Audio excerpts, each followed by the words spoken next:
I think when I was overweight, that is to keep it on the topic of addiction. That has to do with food addiction. So Mhm. I was able to handle the food addiction thing. To today, like I really don't like. I'm a bigger guy, and I just have that type of Mhm. build. But I don't really eat a lot. Most of the girls I date, Hmm. these little petite things, they eat way more than I do. I'm just like, and I was like, Wow.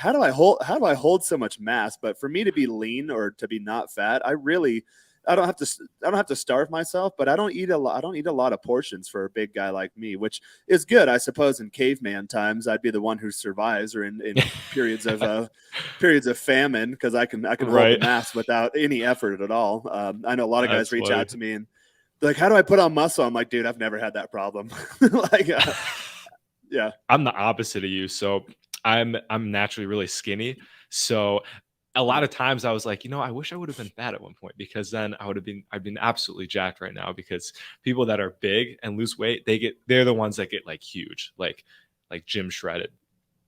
yeah. I Skinny don't lose the guys, it muscle takes a lot mass. more work. Yeah. When I'm dieting, it feels like my skin is just shrink wrapping around my muscle mass. I'll lose Oh, volume, sick. and that's getting a little more into the chemistry of it. That's because I do more of carb restriction, so that means you don't have as much glycogen stores in your muscle, so you won't have those like popping 3D muscle effect. Mhm. Um, but if I want to, I can. I mean, I'm pretty advanced in the fitness type space in the sense that I've been at it for 20 years and I know how my body works there. Right. But I'll do things like I'll fast for a day or two and then be completely Wow. carb restricted. I'll do a glycogen depletion full body workout, and then I'll carb load, and not a single carb Okay. over what I need, and that way.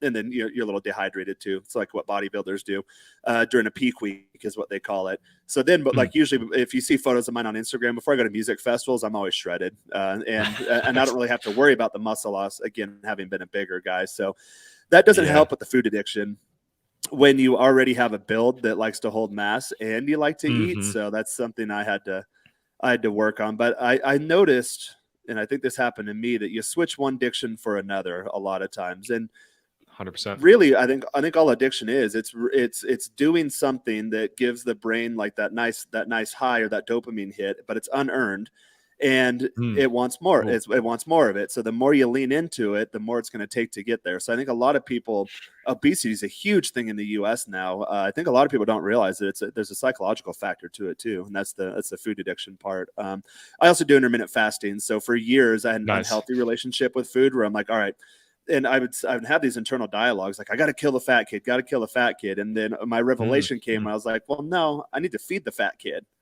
but the Ooh. fat kid doesn't get to eat all the time. The fat kid gets to eat once a day. And I have my minimum. I have my That's great. minimum. Yeah, I have my minimum things. I need 200 grams of protein a day. So Okay. if I only eat once a day and I start with protein, well, by the time you get 200 grams of like actual high quality food source protein, you're completely full. And then I like Mhm. desserts too. So I'll do like a little tiny thing of ice cream or like an almond flour cookie or something like that. And I am Okay. completely stuffed and I'm still under what I need maintenance wise for the day. So that's a little trick I learned there.